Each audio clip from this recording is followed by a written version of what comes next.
జీవపు మాటలు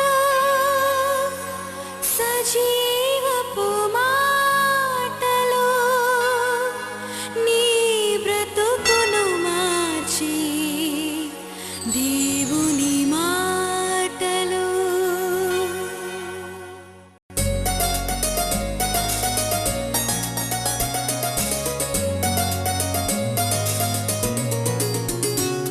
నిరాశలను తొలగించి జీవపు మాటలు, నిరీక్షణను కలిగించి దేవుని మాటలు, నిన్ను బ్రతికించి నిన్ను రక్షించి నిత్య జీవము నొసగే జీవపు మాటలు,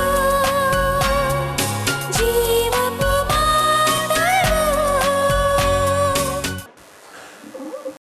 ఉదయకాల ప్రార్థన మాధుర్యం గురించి కొన్ని మాటలు మీకు చెప్పి మిమ్మల్ని సిద్ధపరచాలి, మీ హృదయాలు సిద్ధపరచాలని ప్రభు నన్ను ప్రేరేపించినాడు. ఇది దేవుని చిత్తమని నేను గ్రహిస్తున్నాను, ఎందుకంటే ఇది చెప్పడం దేవుని చిత్తమైనది. హల్లెలూయా, గట్టిగా చూద్దామా?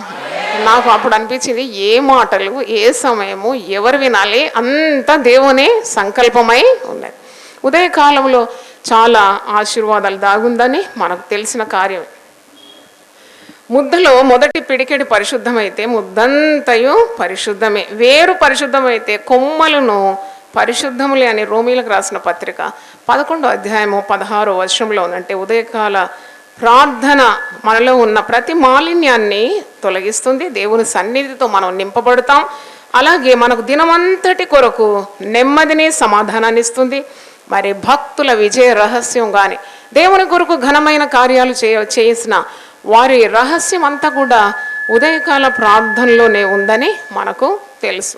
కుటుంబాలు దీవింపబడాలంటే తప్పకుండా ఉదయం లేచి ప్రార్థన చేయాలి. అంటే సాతానుడు కీడు చెయ్యాలని తలంస్తాడు, కుటుంబాలను విచ్ఛిన్నం చేయాలని వాని తంత్రాలు, పిల్లలను నాశనం చేయాలని వారి యత్నాలు, సాతాను ప్రయత్నాలన్నీ కూడా విఫలం చేయాలంటే ఒకే ఒక మార్గము, నువ్వు ఉదయకాలం లేచి ప్రభు పాదాలు పట్టుకోవాలి.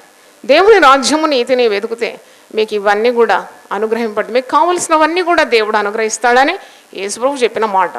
అంటే యేసుప్రభు కూడా శరీరధారిగా ఉన్నప్పుడు పెందల కడనే లేచి ఇంకా చీకటిగా ఉన్నప్పుడే అరణ్యం ప్రదేశం వెళ్ళి తండ్రి అయిన దేవునితో ప్రార్థన చేసేదాన్ని. నాకు అనిపిస్తుంది, యేసుప్రభుకి ప్రార్థన అవసరమైతే మట్టి మనుషులమైన మనకు ఎంత ప్రార్థన అవసరం. యేసయ్యనే ఉదయం లేచినాడట, ఇంకా చీకటిగా ఉన్నప్పుడే లేచినాడు, అరణ్య ప్రదేశంకి వెళ్ళినాడు, అక్కడ తండ్రి అయిన దేవునితో మాట్లాడుతున్నాడు. అంటే మనకు ఒకరోజు ఎన్నో సవాళ్ళు మనం ఎదుర్కోవాలి. అవి మన స్వబుద్ధిని ఆధారం చేసుకొని స్వశక్తి మీద ఆధారపడితే మనం ఓడిపోతాం, చెయ్యలేము. చూడండి, ఒకరోజు ఉదయం లేవగానే ఎన్ని పనులు నిన్ను ఎదుర్కొంటాయి. కానీ ఒకసారి నీవు దేవుని సన్నిధిలో ప్రార్థన చేసి దేవునిపై భారం మోపినప్పుడు, ఆయనతో మాట్లాడినప్పుడు, పరిశుద్ధ గ్రంథం ద్వారా ఆయన నీతో మాట్లాడతాడు. నీ ప్రార్థనల ద్వారా నీవు ఆయనతో మాట్లాడుతున్నావు. ఆయన నడిపింపు నీకు దినమంతటి కొరకు ఆయన అనుగ్రహిస్తాడు. తర్వాత సమస్యలో గొప్ప సమాధానం, నెమ్మది ప్రార్థన ద్వారానే లభిస్తుంది. మరి ఏ మార్గం లేదు. అందుకే ఆశీర్వాదం అన్నా, ఐశ్వర్యం అన్నా, జయం అన్నా, ఆరోగ్యం అన్నా, సమాధానం అన్నా, సంతోషం అన్నా ఇవన్నీ కూడా ఉదయకాల ప్రార్థనలోనే లభిస్తుందని మనం వాక్యం ద్వారా నేర్చుకుంటున్నాం. కీర్తనకారుడు ఏమంటున్నాడు? కీర్తన 5:3 వచనంలో, యెహోవా ఉదయమున నా కంఠ స్వరము నీకు వినబడును, ఉదయమున నా ప్రార్థన నీ సన్నిధిని సిద్ధము చేసి కాచియుండును. అంటే ఉదయమే నా స్వరం నీకు వినిపిస్తా, ఉదయమే నీ స్వరం నేను వింటా, ఉదయమే నేను ప్రార్థన చేస్తాను. ఉదయమే లేచి ఏదో పనులు పెట్టుకోను, ఉదయమే నేను ప్రార్థన చేసి మరి నేను నీ యొక్క సన్నిధిని సిద్ధం చేసి కాచి ఉంటాను అని కీర్తనకారుడు అంటున్నాడు. దావీదు భక్తుని రహస్యం ఏంటి? అంత దేవునితో సన్నిహిత సంబంధం కలిగి ఉన్నాడంటే ఉదయకాల ప్రార్థన. అని రాత్రంతా కన్నీరు గార్చిన, నా పరుపు తేలిపోయే రీతిగా నేను కన్నీళ్లు విడిచినానని 6వ కీర్తనలో ఉంది. 5వ కీర్తనలో ఇలాగంటున్నాడు, నా కంఠస్వరం నేను ఉదయమే నీకు వినిపిస్తాను. ఇంకా కీర్తనలో చూసినప్పుడు దావీదు భక్తుడు ఉదయము దేవుని వెదికినట్టు మనం వాక్యంలో చూస్తున్నాం. 63వ కీర్తన మొదటి 2 వచనాలు, దేవో నా దేవుడు నీవే, వేకువనే నేను నిన్ను వెదకెదను. హల్లెలూయా. వేకువనే నేను నిన్ను వెతుకుతాను. ఏం లేదు, నా పని అంతా తీరినాక నేను వెతుకుతాను, లేక నేను రాత్రి 11-12 గంటలకు అప్పుడు ప్రార్థన కూర్చుంటానని కదా, అప్పుడు కూడా ప్రార్థన చేయాలి. కానీ వెతికేది, దేవుని వెతికేది వేకువనే నేను నిన్ను వెతుకుతాను. మరి నీ బలమును నీ ప్రభావమును చూడవలనని పరిశుద్ధాలయమందు నేను ఎంతో ఆశతో నీ తట్టు కనిపెట్టి ఉన్నాను. పరిశుద్ధాలయంలో జరిగే ప్రార్థనలకు శక్తి ఉంటుందండి. ఎందుకంటే పరిశుద్ధాలయంలో మరి ఏ కార్యం జరగదు. పరిశుద్ధాలయంలో కేవలం దైవ కార్యాలు జరుగుతుంది కాబట్టి ఆలయంలో ఎప్పుడు కూడా దైవ సన్నిధి ఉంటుంది. పరిశుద్ధాలయంలో దేవుని బిడ్డల సమూహములో నీ ప్రార్థనలు తప్పకుండా మరి దేవుని చెవిలోకి చొచ్చిపోతుందని కీర్తనకారుడు అంటున్నాడు. 18వ కీర్తన 6వ వచనం, నేను పరిశుద్ధాలయంలో మొరపెట్టినాను, ఆ మొర దేవుని చెవిలోకి వచ్చాను అని వాక్యం ఉంది. హల్లెలూయా చెప్దామా? హల్లెలూయా. కనుక వేకువనే నేను లేస్తాను, నీ పరిశుద్ధాలయం తట్టు నేను ఆశతో కనిపెడతాను అని కీర్తనకారుడు అంటున్నాడు. 63వ కీర్తన 3వ వచనం, నీ కృప జీవము కంటే ఉత్తమము, నా పెదవులు నిన్ను స్తుతించు. అంటే కృప పొందాలి అని అంటే నువ్వు తప్పకుండా నీవు ఉదయం దేవుని తట్టు నువ్వు నీ కన్నులెత్తాలి, నీ స్వరం ఎత్తాలి. 42వ కీర్తన 8వ వచనంలో ఈ విధంగా ఉంది, ఆయనను పగటి వేళ యెహోవా తన కృప కలుగా ఆజ్ఞాపించును. ఉదయం లేచి దేవుని వెతికినప్పుడు the more you pray, the more grace and mercy will be showered on your life. కృప పొందాలంటే మార్గం ఏంటి? నువ్వు ప్రార్థన చేయాలి. కృప పొందాలంటే దాని దారి ఏదే? ప్రార్థన ద్వారానే దేవుని యొద్ద కృప దొరుకుతుంది, దేవుని యొద్ద క్షమాపణ దొరుకుతుంది. కాబట్టి ప్రార్థించినప్పుడు ప్రార్థించిన వారి పట్ల కృప చూపుటకు ఆయన ఐశ్వర్యవంతుడైన దేవుడు. కాబట్టి కృప కలగడానికి, నీ జీవితంలో దేవుని కృప కలగడానికి ఆయన ఆజ్ఞాపిస్తాడని వాక్యము సెలవిస్తుంది. తర్వాత దేవునితో సన్నిహితమైన సంబంధం కావాలి అంటే నువ్వు ప్రార్థన ఉదయకాలము దేవుని వెతకాలి. ఒక స్త్రీ ఉంది కదా, యోహాను సువార్త 20వ అధ్యాయంలో మగ్దలేని మరియ. మగ్దలేని మరియ గురించి చరిత్రకారులు ఏమంటారంటే, ఆమె ఒక వేశ్యావృత్తి చేసే స్త్రీ అని, ఆమె మరి ఒక బిజినెస్ ఉమెన్ అని, వ్యాపారం చేసే స్త్రీ అని, మరి ఒక 7 దయ్యముల చేత బాధింపబడిన స్త్రీ అని. ఆమె గురించి మంచి చెప్పడానికి ఏమీ లేదు. కానీ యేసు ప్రభు అపవిత్రాత్మల చేత బాధపడిన ఆ స్త్రీని యేసయ్య బాగు చేసినాడు. యేసు మీద ఆమెకి ఎంత ప్రేమ, ఎంత మక్కువ అంటే యేసు యొక్క మృతదేహానికి సుగంధ ద్రవ్యములు పూయాలని ఆమె పెందల గడనే లేచిందట. యోహాను సువార్త 20వ అధ్యాయంలో మీరు చూస్తారు, ఆమె పెందల గడనే ఇంకా చీకటిగా ఉన్నప్పుడే లేచి యేసు దేహాన్ని వెతకడానికి సమాధి యొద్దకు పరిగెత్తుకొని వెళ్తాం. చూడండి ఆమెలో ఉన్న ఉత్సాహం చూడండి. యోహాను సువార్త 20:1 ఆదివారమున ఇంకనో చీకటిగా ఉన్నప్పుడు మగ్దలేనే మరియ పెందల గడ సమాధి యొద్దకు వచ్చి సమాధి మీద ఉండిన రాయి తీయబడి ఉండట చూచాను. అసలు ఆమె వచ్చింది శవ శరీరానికి సుగంధ ద్రవ్యాలు పూయడానికి. యేసు ప్రభు లేస్తాడని ఆమెకేం అవగాహన కూడా లేదు. గొప్ప దేవుడు అడుగు వాటన్నిటికంటే నువ్వు ఊహించే వాటన్నిటికంటే నువ్వు అత్యధికంగా చేస్తాడండి. దేవునికి స్తోత్రం. శవ శరీరం వెతుక్కుంటూ వచ్చింది కానీ యేసయ్య సజీవుడుగా ఆ స్త్రీకి ప్రత్యక్షమైనాడు. యేసు ప్రభు పునరుద్ధాన మహిమలు, పునరుద్ధాన ప్రత్యక్షతలు 10 అయితే మొట్టమొదటి ప్రత్యక్షత ఒక స్త్రీకి కలిగింది. చప్పట్లు కొట్టి దేవుని స్తుతించండి. హల్లెలూయా. ఎవరైనా నాతో అన్నారు అనుకోండి, స్త్రీ ఏంటి సేవ ఏంటంటే ఇదే చెప్తాను నేను. యేసు ప్రభు పునరుద్ధానుడై మొట్టమొదట ఒక స్త్రీకి ప్రత్యక్షమైనాడంటే యేసు ప్రభు స్త్రీ అని పురుషుడని చూడడు, గ్రీసు దేశస్తుడని హెల్లేనుడని చూడడు, దాసుడని స్వతంత్రుడని చూడడు, కానీ నీలో మండుతున్న ఆశని చూస్తున్నాడండి. దేవునికి స్తోత్రం. చప్పట్లు కొట్టి దేవుని స్తుతిద్దాం. హల్లెలూయా. మండుతున్నదనమాట ఆమెకు ఆశ, యేసు మీద ఉన్న ప్రేమ. ఎందుకంటే ఒకప్పుడు పాపి, ఒకప్పుడు 7 దయ్యములంటే సంపూర్ణ సంఖ్య, అన్ని దయ్యాలతో బాధపడే ఆ స్త్రీకి విడుదల యేసు ప్రభు ద్వారా కలిగింది. కాబట్టి యేసయ్య దేహాన్నన్నా నేను కనుగొని సుగంధ ద్రవ్యాలు పూయాలని ఆశతో వచ్చింది, ప్రేమతో వచ్చింది. ప్రేమలో భయం లేదు. వెతుకువారు కనుగొంటారు. హల్లెలూయా. వెతుకువారు కనుగొంటారు, అడుగువారు పొందుకుంటారు. ఈమె ఆశను దేవుడు చూసినాడు. ఆశించిన దానికంటే ఎక్కువగా యేసయ్యను చూడగలిగింది, యేసయ్య స్వరం విన్నది, యేసయ్య నోటి నుండి వచ్చే ఆ మొట్టమొదటి పునరుద్ధాన ఆ శక్తి మహిమ గల ఆదేశాన్ని పొందుకున్నదండి. దేవునికి స్తోత్రం. హల్లెలూయా. కాబట్టి ఉదయము ఇలాంటి ఆశీర్వాదాలు ఉంటుందని మనం తెలుసుకోవాలి.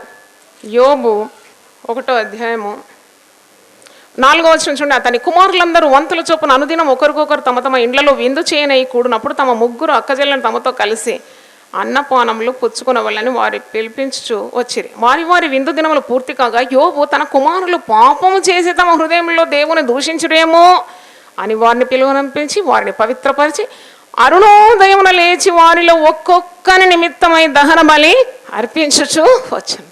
పిల్లల కొరకు చూడండి, పిల్లలు ఈ లోకంలో ఏమేమి పనులలో ఉన్నారో మనకు తెలియదు. రాత్రి డ్యూటీలు అంటున్నారు, చేతి నిండా జీతం ఉన్నది, వారు ఏ మార్గంలో పోయినా దేవుడెరు. కానీ మన ప్రార్థనలు వారి చుట్టూ ఒక వలయాన్ని వేస్తుందని 10వ వచనం చూడండి. ఉదయం లేచి అరుణోదయం నా పిల్లల కొరకు ఒక్కొక్కరి కొరకు ఏ పాపంలో పడిపోయినారో నా బిడ్డలని వారి కొరకు దహన బలి అర్పించినాడు. 10వ వచనం సాతానుడు అంటున్నాడు, నీవు అతనికిని అతని ఇంటి వారికిని అతని కలిగిన సమస్తమునకును చుట్టూ కంచె వేస్తేవి కదా. ఎంత మంచిగా అనిపిస్తుంది ఈ మాట, అండర్లైన్ చేసుకున్నా. కంచె వేసినావు సాతానుడు, నేను ముట్టలేను. ఎందుకంటే యోబు ప్రార్థనలను అంగీకరించి చుట్టూ నువ్వేమేసినావు, కంచె వేసినావు. మన కుటుంబాల చుట్టూ కూడా కంచె దేవుడు ఇస్తాడు. యేసు రక్తం అనే కంచెను మనము మన కుటుంబాల చుట్టూ మరి పొందుకోవాలి. ప్రార్థన ద్వారా మన చుట్టూ మన కుటుంబాల చుట్టూ దేవుడు అటువంటి కంచెను మరి దేవుడు అనుగ్రహిస్తాడు. దేవుడు నమ్మదగిన వాడు. నమ్ముకున్న మనిషి నిన్ను మోసం చేస్తాడేమో కానీ నీ బిడ్డలే నిన్ను వంచిస్తాడేమో, కట్టుకున్న భర్తనే నిన్ను మోసం చేయొచ్చు, భార్యనే నిన్ను మోసం చేయొచ్చు, కానీ దేవుడు ఎన్నడూ కూడా నీ నమ్మకాన్ని వమ్ము చేయడు. ఆయన నీ నమ్మదగిన వాడు. ఆయనకు ప్రతి దినము నీ పట్ల నూతనంగా వాత్సల్యత పుడుతుంది. అందుకే ఉదయం లేచి ఆయన ప్రేమను పొందుకోవాలి, ఆయన కాపుదలను పొందుకోవాలి, ఆయన కృపను పొందుకోవాలి. అనుదినము నూతనంగా ఆయనకు వాత్సల్యత పుడుతుందని వాక్యము సెలవిస్తుంది. మరి ప్రతి దినం కూడా దేవుని నడిపింపు కొరకు నువ్వు ప్రార్థన చేయాలి. ప్రతి దినము ప్రార్థన చేయాలంటే ప్రతి దినము ఉదయమున నాకు వినుబుద్ధి పుట్టించు దేవా, వినుబుద్ధి పుట్టించు. ఉదయంలో ఏ గందరగోళం ఉండదండి. కొద్దిగా 6 దాటింది అనుకోండి, ఇంకా ఆ పని మనిషి వచ్చి లొల్లి పెడుతుంది, ఆ పేపర్ వాడు వచ్చేస్తున్నాడు, పాలోడు వచ్చేస్తున్నాడు, పిల్లలు వేసేస్తున్నారు, స్కూల్ అంటారు, కాలేజ్ అంటారు, గందరగోళం అన్నమాట. ఇక నువ్వు కూడా కేకలు వేస్తుంటావు. కానీ అంతకుముందే ఆ ప్రశస్తమైన గడియలు ఉదయం అంటే ఏ గందరగోళం లేని ప్రశాంతమైన సమయంలో లోకమంతా నిద్రపోతుందండి, లోకమంతా నిద్రపోతుంది. నాకు అనిపిస్తుంది వాడు లూసిఫర్ సాతానుడు కూడా నిద్రపోతాడేమో అప్పుడు, వాడు కూడా అలసిపోతాడు, దినమంతా తిరుగులాంట కదా. నాకు అనిపిస్తుంది ఉదయం వాడిని కొనుక్కుబడి నిద్రపోతాడేమో. అందుకే మన ప్రార్థనలు సూటిగా దేవుని చెవిలోకి వెళ్ళిపోతుందండి. దేవునికి స్తోత్రం. ప్రార్థన దేవుడు మాట్లాడితే కూడా నువ్వు వింటావు అన్నమాట. అందుకే ఉదయం దేవుడు మాట్లాడతాడు, నువ్వు వినాలి. నువ్వు మాట్లాడతావు, దేవుడు వినాలి. మంచు వలె దేవుని వాక్యము కురుస్తుందంట ఉదయకాలం. నేను ఒక మాట మిమ్మల్ని అడుగుతాను, మంచు ఎప్పుడు కురుస్తుంది? మధ్యాహ్నం కురుస్తుందా? సాయంకాలం కురుస్తుందా? మధ్యరాత్రి కురుస్తుందా? మంచు పరలోకం నుండి దేవుడు తన ప్రజలైన ఇశ్రాయేలు ప్రజలకు అరణ్య మార్గంలో మరి మన్నా కురిపించినాడు. మన్నా కురిపించినాడు. వారు ఉదయమే లేచి మన్నా ఏరుకోవాలి. ఉదయం దాటిపోయిందంటే ఆ మన్నా ఏమైపోయేదట, కరిగిపోయేదని వాక్యంలో మీరు చూస్తున్నారు. నిర్గమకాండము 16:21 వారు అనుదినము ఉదయమున ఒక్కొక్కడు తన ఇంటి వారి భోజనమునకు తగినట్టుగా కూర్చుకొనిరి. 16 నిర్గమకాండం 13వ వచనంలో ఉదయమున మంచు వారి పాళెము చుట్టూ పడి ఉండే.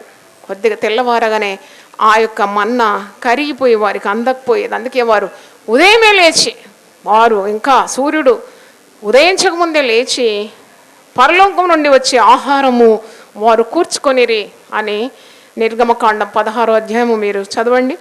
మరి ఇంకా దేవుని వాక్యం కూడా ఇలాగూ మంచు వలె నీకు కురుస్తుందని ద్వితీయోపదేశకాండం 32:2 వచనంలో ఉంది. డ్యూటానమీ 32:2 నా ఉపదేశము వాన వలె కురియును, నా వాక్యము మంచు వలెను, లేత గడ్డి మీద పడు చినుకుల వలెను, పచ్చిక మీద కురియు వర్షము వలెను ఉండును. హల్లెలూయా. మంచు అనగానే నీకు అర్థమైపోవాలి మంచు ఎప్పుడు కురుస్తుంది. ఎప్పుడు కురుస్తుంది? ఉదయమే కురుస్తుంది. యెహోషువ భక్తుడేమి, మోషే భక్తుడేమి, అబ్రహాం ఏమి, ఇలాంటి భక్తులందరూ కూడా ఉదయం లేచినారు. వారు దేవుని ప్రజలకు విజయాన్ని సాధించినట్టు చూస్తున్నాం. కుటుంబాల్లో చాలా కుటుంబాల్లో దారిద్ర్యం ఉందండి. అప్పుల బాధల్లో కురుక్కుపోతున్నారు. కుటుంబాల్లో సమాధానం లేదు, ఎప్పుడు కయ్యాలి. కొన్ని కుటుంబాల్లో ఎప్పుడు గందరగోళము, కలహాలు, కయ్యాలి. ఎందుకు? తినడానికి లేనకనా? తినడానికి ఎక్కువ నన్ను అడిగితే. కడుపు నిండి దేవుణ్ణి మర్చిపోయి, ప్రార్థన చేయడానికి మర్చిపోయి, అల్లరి అల్లరి, సణుగడం, గునుగడం అన్నమాట. అట్టి కుటుంబాలకు దేవుని శిక్ష వస్తుంది. అవిధేయుల మీదకి ఎప్పుడు కూడా దేవుని ఉగ్రత వచ్చేస్తుంది. When you cannot remember what God has done in your life. దేవుడు చేసిన మేలును మర్చిపోతే నువ్వు ఉంటావా? ఇంకా దేవుని కోపాన్ని ఎలాగ తట్టుకుంటావు? దేవుని కృప నీకు అవసరం లేదు కదా. నువ్వు మంచు వలె కురిసే దేవుని కృపను నువ్వు పొందుకోవడం లేదు కాబట్టి అట్టి కుటుంబాలు పాడైపోవడం మనం చూస్తాం. చాలా శిక్షను వారు అనుభవిస్తూ ఉంటారు. కనుక కుటుంబాల క్షేమం నిమిత్తము ఇర్మియా ప్రవక్త అంటే వీపింగ్ ప్రాఫిట్, విలపించే ప్రవక్త. ఆయన విలాప వాక్యం 2:19 అంటున్నాడు, నీవు లేచి రేయి మొదటి జామున మొరపెట్టాలట. ప్రార్థన కూడా కాదు అది, మొర అంటే ఇంగ్లీష్ బైబిల్లో క్రై అని ఉన్నది. Cry unto the lord in the early hours of the day. నువ్వు లేచి రేయి మొదటి జామున మొరపెట్టు, నీళ్లు కుమ్మరించినట్లు ప్రభు సన్నిధిని నీ హృదయమును కుమ్మరించుము, నీ పసిపిల్లల ప్రాణం కొరకు నీ చేతులను ఆయన తట్టు ఎత్తు. చూడండి, కుటుంబంలో క్షేమం కావాలంటే ప్రార్థించాలి. ఉదయం లేవకుంటే పిల్లలు లేక ఇంట్లో ఉన్న బిడ్డలు, వ్యక్తులు దేవుని దీవెన పొందలేరు. ప్రార్థించినప్పుడే దేవుని కృప, కనికరం నువ్వు పొందుకుంటావు. నీ కుటుంబానికి కొరకు పాపం నుండి విడుదల కావాలంటే కూడా దావీదు తన జీవితంలో ఉదయం లేచి ప్రార్థించేదని వాక్యంలో చూస్తున్నాం. పశ్చాత్తపైన హృదయంతో దేవుని ప్రార్థించినప్పుడు దేవుని కరుణను పొందుతావు. దేవుడు నిన్ను పవిత్రపరుస్తాడు. మరి సాతాను ఓడించడానికి నీకు శక్తినిస్తాడు. శోధన జయించడానికి కూడా, ఆ దినములో నువ్వు ఎదుర్కొనే శోధనలన్నీ కూడా జయించడానికి దేవుడు కృపనిస్తాడు. అంటే you get the power and energy from God. మోషే కూడా ఉదయకాలం వెళ్ళి సీనాయి పర్వతం మీద ముఖాముఖిగా, అంటే దేవుని డైరెక్షన్ పొందుకుంటున్నాడు అనమాట. 10 ఆజ్ఞల పలకలు పొందుకోవాలంటే రాత్రి వెళ్ళలేదు, మధ్యాహ్నం వెళ్ళలేదు, సాయంకాలం పూట వెళ్ళలేదు. తెల్లవారు ఉదయమే లేచి దేవుని సన్నిధికి వెళ్ళిపోయినట్టు, అబ్రహాము ఉదయం లేచి దేవుని సన్నిధిలో నిలిచినట్టు మనం చూస్తున్నాం. ఏదైనా కానీ మరి నీకు మంచి నడిపింపు కావాలంటే, కుటుంబం విషయం కానీ, నీ వ్యక్తిగత జీవితం కానీ, ఉద్యోగం విషయం కానీ, సంఘం కానీ, సేవ కానీ, దేంట్లో నడిపింపు కావాలంటే ఉదయమే లేవాలి. కుటుంబ క్షేమము దేవుడు అనుగ్రహిస్తాడు. సమృద్ధి, నెమ్మది, ఐశ్వర్యం, అభివృద్ధి, ఘనత, సంతోషం ఇవన్నీ కూడా లభిస్తుంది. చూడండి, ప్రార్థన చేసేవారు కలవరపడేవారు ప్రార్థించరు. పాపం చేసేవారు ప్రార్థించరు, ప్రార్థించేవారు పాపం చేయరు. అంటే ప్రార్థన చేసేవారికి దేవుడు ఎంత ఔన్నత్యాన్ని ఇస్తున్నాడు. అన్నిటిని గెలవడానికి, అన్నిటిని సాధించుకోవడానికి సామర్థ్యం, శక్తి, సత్వ ప్రార్థన ద్వారా కలుగుతుందని మనము నేర్చుకుంటున్నాం. మరి ప్రజలందరూ, లూకా సువార్త 21:38 ఉంది, ప్రజలందరూ యేసు మాట వినుటకు దేవాలయంలో ఆయన యొద్దకు పెందల కడ వచ్చుచుండే. మార్నింగ్ ప్రేయర్ అనేది బైబిల్లో ఉందా అండి అని ఎవరన్నా అడిగితే మీరు జవాబు ఇవ్వండి. లూకా సువార్త 21:38 యేసు మాటలు వినడానికి ప్రజలందరూ కూడా ఎప్పుడు వచ్చినట్టుందండి? పెందల కడ వచ్చినారు. యూపీఎఫ్ వాళ్ళు కూడా ఎప్పుడు వస్తున్నారు? పెందల కడ. చప్పట్లు కొట్టి దేవుని స్తుతిద్దాం. హల్లెలూయా, హల్లెలూయా. యేసు మాటలు వినాలి అనే ప్రజలందరూ పెందల కడని దేవాలయంలో వచ్చి యేసు మాటలను వింటున్నట్టు మనం చూస్తున్నాం. రూతు బోయజు పొలంలో వెళ్ళి పరిగెలు ఏరుకుంటుందంట. కానీ ఎప్పుడు ఏరుకుంటుంది పరిగెలు అన్నప్పుడు, రూతు 2వ అధ్యాయం 7వ వచనంలో, రూతు ఉదయము మొదలుకొని, అంటే ఆమె చాలా చురుకైన స్త్రీ అన్నమాట. ఉదయాన్నే లేచి పరిగెలు ఏరుకొని సాయంత్రం వరకు కూడా ఏరుకొని చుండెను అని వాక్యంలో చూస్తున్నాం. మొదటి సమయాలు 17:20 దావీదు గొలియాతును జయించగలిగినాడంటే మరి ఉదయాన్నే లేచి మరి వెళ్తున్నాడు. అక్కడ ఈ సవాలు ఎదుర్కొంటున్నాడు. దేవుని హృదయానుసారుడైన దావీదు గొలియాతును ఓడించినట్టు చూస్తున్నాం. ఎలియాజరు కూడా అబ్రహాము కుమారుడైన ఇస్సాకుకు ఒక జత కావాలి, మరి ఒక వధువు కొరకు వెళ్తున్నాడు. ఆయన వెళ్ళే మార్గంలో దీవెన పొందుకున్నాడు. కార్యము సఫలమైనట్టు చూస్తున్నాం. యాకోబు కూడా తెల్లవారినప్పుడు యాకోబు లేచి తాను తలగడగా చేసిన రాయి తీసి దాన్ని స్తంభంగా నిలిపి దాని కొన మీద నూనె పోసిన. తెల్లవారినప్పుడు యాకోబు. మీరు ఎక్కడైనా చూడండి, పాత నిబంధనలు చూడండి, క్రొత్త నిబంధనలు చూడండి, మరి దైవ కార్యాన్ని చూడగలిగినాడు. 90వ కీర్తన, మోషే రాసిన కీర్తన 90:14 వచనంలో, ఉదయమున నీ కృపతో మమ్మును తృప్తిపరచుము, అప్పుడు మేము మా దినములన్నీ ఉత్సహించి సంతోషించేదాము. చప్పట్లు కొట్టి దేవుని స్తుతించు. హల్లెలూయా. దేవా, ఉదయాన్నే నీ కృపతో మమ్మును తృప్తిపరచయ్యా, అప్పుడు మేము మా దినములన్నీ ఉత్సహించి మేము కీడు చూడము. ఇక మేము ఉదయం లేచి నేను వెతుకుతే ఆ ఉత్సాహం, ఆ సంతోషము, ఆ కృపను మేము పొందుకొని తృప్తిపరచబడి మా దినములన్నీ నెమ్మదిగా మేము గడపగలం. ఈ జీవితంలో కూడా మనం సమస్యలను ఎదుర్కోవడానికి మెలకుగా ఉండాలి. కీడు పొంచి ఉంది కాబట్టి శోధనలో ప్రవేశించకున్నట్లు ఎలాగుండమంటున్నాడు? మెలకువగలిగి ప్రార్థన చేయాలి. ఈ 40 రోజులు ఎలాగుండాలి? మనం మెలకువగా ఉండాలి. సాతానుడు ఎన్నో కబుర్లు నీ చెవిలో ఊతాడండి. పరిశుద్ధ గ్రంథంలో రెఫరెన్స్లతో సహా మీకు ఇస్తున్నానంటే అది నా మాట కూడా కాదు, జాయ్ చెరియన్ మాట కాదు, అది ఎవరి మాట? అది దేవుని మాట మీకు బోధిస్తున్నాను. దేవునికి స్తోత్రం.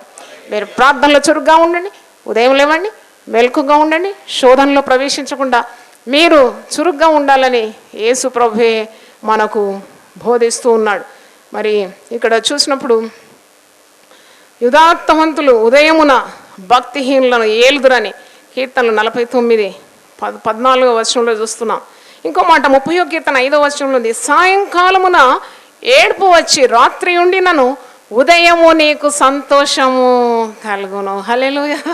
కొన్ని సమస్యల ద్వారా నువ్వు సాయంకాలం ఏడుస్తున్నావు, రాత్రంతా ఏడుస్తున్నావు, కానీ ఉదయం లేచి ప్రభు పాదాలు పట్టుకున్నప్పుడు నీ అంగలార్పును దేవుడు ఏం చేస్తున్నాడు? నాట్యంగా మార్చేస్తున్నాడు. మరి హన్నా కూడా ఆమె 1 సమూయేలు 1వ అధ్యాయం 19వ వచనంలో హన్నా ఉదయమందు వేగిరమే లేచిందట హన్నా, గొడ్రాలు. అయితే ఈ భర్త ఇంత ప్రేమగల భర్త, నువ్వు ఎందుకు భయపడుతున్నావు? నేను లేనా? 10 మంది కుమారుల కంటే శ్రేష్ఠుడని కానా అంటే హన్నా ఆ మాటలకు ఉబ్బిపోయి ఆమె అలాగ తృప్తి పడలేదు, కానీ దేవాలయం వచ్చింది. ఆమె ఎట్లా లేచిందంట? వేగిరమే లేచిందంట. మీరు చూడండి 1 సమూయేలు 1వ అధ్యాయం 19వ వచనంలో హన్నా ఎల్కానా ఇద్దరు కలిసి ఉదయం ముందు వేగిరమే లేచి యెహోవాకు మ్రొక్కి తెరీరామాలోని తమ ఇంటికి వచ్చింది. పొందుకున్నది ఆమె, దైవాశీర్వాదం పొందుకుంది. సమూయేలును ప్రవక్తకు, ఇశ్రాయేల్లోకి వెళ్ళిన గొప్ప ప్రవక్త అయిన సమూయేలుకు తల్లిగా మారిపోయింది. ఆమె ఒక్క కుమారుని అడిగింది, ఆ కుమారుని కూడా నేను నీకే ఇస్తానని ఒప్పుకుంది. కానీ దేవుడు ఎంత గొప్ప దేవుడు అండి! ఆమెకు మరి 5 సంతానాన్ని ఇచ్చినట్టు వాక్యంలో ఉంది. 6 పిల్లలకు తల్లిగా దేవుడు ఆమెను మార్చేసినాడు. ఒక ధన్యురాలుగా ఆమె మారిపోయినట్టు చూస్తున్నాం ఉదయం. ఎందుకంటే ఇశ్రాయేలు చేయు స్తోత్రముల మీద ఆయన ఆశీర్వాదం. ఆయన వచ్చేస్తే ఇంకా నీకేం తక్కువ ఉంటుందండి? నువ్వు పాడుతుంటే ఆయన దిగుతాడట. ఆయన దిగినాక నీకేం కొదువు ఉంటుంది? నాకేమీ కొదువ నాథుడుండ, ఇక నాకేమీ కొదువ నాథుడుండా. అంటే నీకు ఏం కొదువ? ఇంకా దేవుని దింపుకున్నావని, నీ స్తుతులతో నీ ప్రార్థనలతో ఆయనని ఎదుర్కోవాలని వాక్యం నుండి చూస్తున్నాము. గిదియోను ఒక సూచన అడుగుతాడు, నువ్వు నిజంగా తోడుంటే నాకు ఒక సూచన దయచేయి. న్యాయాధిపతులు 6:38లో అప్పుడు గిదియోను ప్రొద్దుట లేచి ఆ బొచ్చును పిడిచి నీళ్లతో పాత్ర నిండు వరకు ఆ బొచ్చు నుండి మంచును పిండాను. దేవుని సూచన చూడాలంటే కూడా ఉదయం లేవాలి, మంచును మరి పిండెనని, బొచ్చు నుండి మంచును పిండి నిజంగా దేవుడు తోడున్నాడని తెలుసుకున్నట్టు వాక్యంలో చూస్తున్నాం.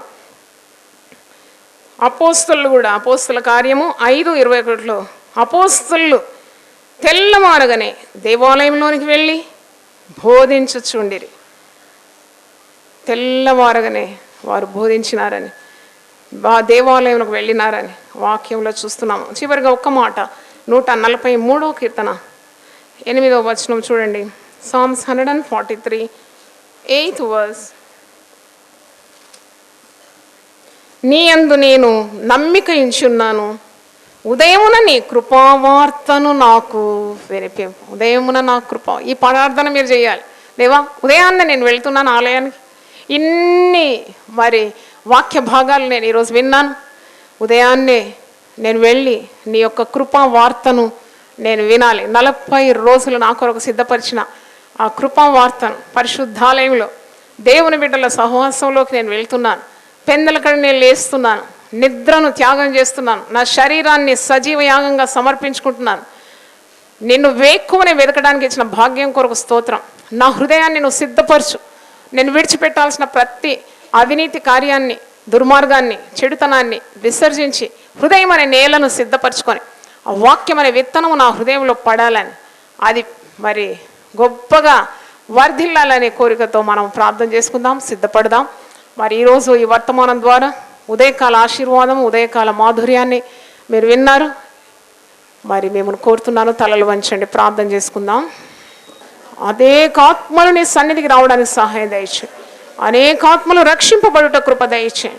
ఈ మా ప్రయాసం వ్యర్థం కాకుండా కృప దయచేయి. వ్యర్థం కాదని మేము ఎరుగుతున్నాము నాయన, నీకు స్తోత్రం.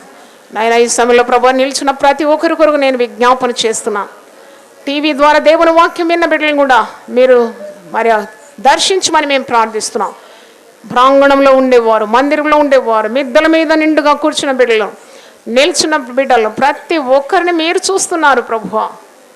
మీ హస్తము చాపి వారి తల మీద ఉంచండి. ఇప్పుడే వారిని ఆశీర్వదించండి.